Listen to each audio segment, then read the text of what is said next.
Muito bem, a nossa dica número 3, como eu falei nos vídeos anteriores, tipo de prisão provisória, nós temos o flagrante, a prisão temporária, a prisão preventiva. Bom, eu disse que no caso de uma prisão em flagrante, você pode se antecipar e pedir o relaxamento do flagrante com amparo no artigo 5º, inciso 65 da Constituição Federal. Quais são os elementos que o que você vai argumentar num pedido de relaxamento de flagrante para o juiz? Você vai pedir a atipicidade do fato, é um dos argumentos. O que é a atipicidade do fato? Por exemplo, vou dar um exemplo aqui um casal, a mulher vai e diz: olha, o meu marido terminou de me roubar ali R$1.000 que estava na minha bolsa. Aí o cara prende o cidadão em flagrante. É atípico. Por que é atípico? Porque o casal é uma sociedade, o que é dele é dela. Então não existe. Você disse que o fato é atípico. A ausência da situação do flagrante. Imagine o seguinte: o cidadão cometeu um crime, um suposto crime há 3 dias atrás, e você não tem notícia de perseguição continuada. Então, a polícia, depois de 3 dias, para forçar a barra, não existe mais. Se não teve perseguição continuada, se ele tivesse durante esses 3 dias atrás dele, tudo bem, mas parou, a polícia voltou para o local. Então, existe a ausência da situação de flagrante, porque o cidadão passou do horário do flagrante, passou do tempo, não teve perseguição continuada. Uma outra situação é a irregularidade na lavratura do flagrante. Às vezes o cidadão é o seguinte: para que haja o flagrante tem que ter a figura do condutor, que é da testemunha de condução e a testemunha do flagrante.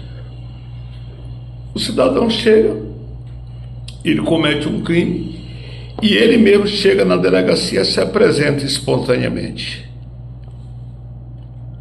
Então, se ele lavra esse flagrante, está irregular. Faltou a figura do condutor, a pessoa se apresentou espontaneamente na delegacia. Excesso de prazo. Isso hoje é mais difícil, mas ainda acontece. Vamos imaginar que isso acontece muitas vezes. Tem uma turma de serviço velado, pega o cidadão de manhã em casa e desaparece, você vai na delegacia, ele não está, ele fica rolando mais 2 dias com ele aí pela rua. A primeira coisa que você tem que fazer é registrar uma ocorrência dizendo que aquela pessoa desapareceu e que tem rumores de que tantos homens pegaram essa pessoa, levou, e você fica ali. Por quê? 2 ou 3 dias depois que ele quer que ele vá mostrar isso ou aquilo, sem mandado de prisão preventiva e sem mandado de prisão temporária, e depois que ele forçar um flagrante, não dá certo. Aí você se previne e manda registrar uma ocorrência. Porque antigamente os delegados mantinham os presos 3, 4 dias lá, aí depois era que apresentavam auto de prisão em flagrante, quando já não tinha mais flagrante por excesso de prazo que ele tem. Até dentro de 24 horas ele tem que concluir esse inquérito. Outra irregularidade que você pode alegar no relaxamento de flagrante é o emprego de algemas. Tá? Não há necessidade. Se o preso não oferece perigo, não é para usar o uso abusivo de algema. Agora, se você tem informação de que o preso reagiu à prisão e tal, quis enfrentar a polícia, colocou em risco, ele pode algemar. Tá? E a outra situação é a ausência de provas. Às vezes o cidadão diz: não, foi ele que furtou meu celular. Mas aí ele está dizendo, está aparecendo a vítima, está atribuindo àquela pessoa a autoria daquele furto, mas o celular não foi encontrado por ele.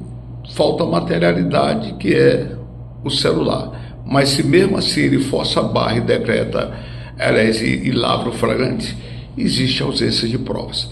Então, esses aí são os elementos mais comuns que você vai encontrar para você pedir o relaxamento do flagrante. Como eu disse, ele terminou de lavrar, você já está com a peça pronta, usa um desses argumentos aí, aí o juiz já analisa aquilo dali e pode muito bem conceder o relaxamento do flagrante.